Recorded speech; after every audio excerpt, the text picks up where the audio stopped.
दोस्तों, चाहे कुछ भी हो जाए, सावन के महीने में ये 5 गलतियां भूल से भी मत करना, क्योंकि महादेव हो सकते हैं क्रोधित। कौन कौन सी है वो गलतियां, जानने के लिए वीडियो को अंत तक अवश्य देखें और कमेंट बॉक्स में हर हर महादेव लिखना बिल्कुल ना भूलें। दोस्तों, भगवान शिव वैरागी हैं और निरंकार देव हैं। इन्हें प्रसन्न करना अधिक कठिन नहीं है। वे जिस भक्त पर प्रसन्न होते हैं उसके जीवन की सारी परेशानियां दूर कर देते हैं।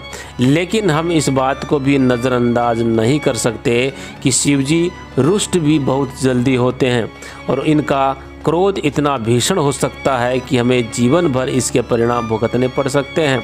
इसलिए यदि आप नियमों का पालन पूर्ण श्रद्धा और विश्वास के साथ कर सकते हैं, तभी आप सावन के व्रत रखें, अन्यथा नहीं।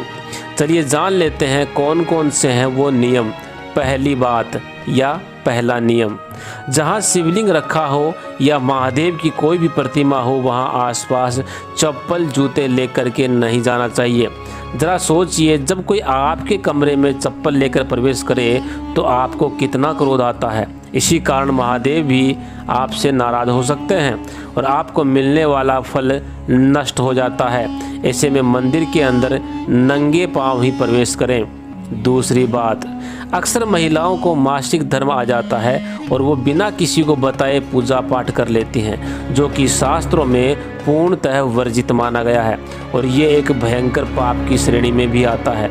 इस समय महिलाओं को जानकर भी अनजान नहीं बनना चाहिए। अगर आप मासिक धर्म से हैं तो घर पे या बाहर किसी भी धार्मिक कार्य में भाग ना लें और न ही किसी पूजा स्थल पर जाएं, क्योंकि देवीय शक्तियां आपसे नाराज़ हो सकती हैं, आप पर क्रोधित हो सकती हैं। ऐसे समय में शिवलिंग को स्पर्श करना घोर पाप की श्रेणी में आता है। तीसरी बात, शास्त्रों में बताया गया है कि जहाँ शिवलिंग होता है वहाँ सभी शक्तियाँ सक्रिय अवस्था में रहती हैं। अगर घर में शिवलिंग वास्तु नियमों के आधार पर स्थापित किया गया है और नियमित रूप से सुबह शाम शिवलिंग की पूजा आराधना की जाती है, तो ऐसे व्यक्ति और उसके परिवार पर महादेव की कृपा सदैव बनी रहती है।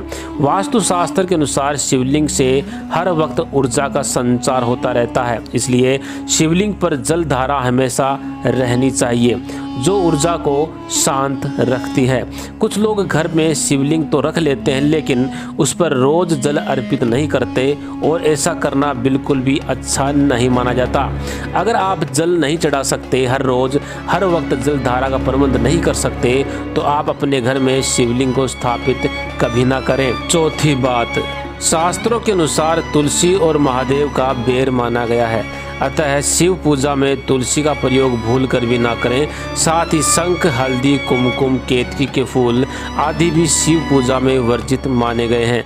दोस्तों, आपकी जानकारी के लिए थोड़ा विस्तार से बता दूं कि अज्ञानतावश कई लोग शिवलिंग को तुलसी के पौधे के नीचे रख देते हैं, जिस कारण से परिवार के अंदर परेशानियां आनी शुरू हो जाती हैं और साथ ही महाशक्तियां क्रोधित हो जाती हैं। अतः शिवलिंग को तुलसी के पौधे के नीचे तो क्या, आसपास भी बिल्कुल ना रखें। पांचवी बात, दोस्तों, मंदिर चाहे घर का हो या बाहर का, इस मंदिर में कभी भी ऐसे व्यक्ति को प्रवेश नहीं करना चाहिए जिसने अभी शारीरिक संबंध बनाए हो या फिर मांस मदिरा का सेवन किया हो। अतः अगर आप शारीरिक रूप से गंदे हैं तो मंदिर के आसपास भी ना जाएं। शास्त्रों में इसे घोर पाप माना गया है, ऐसा व्यक्ति नरक में जाता है। अतः ऐसा ना करें। ईश्वर के सामने हमेशा शारीरिक और मानसिक रूप से स्वच्छ और पवित्र होकर के ही जाएं।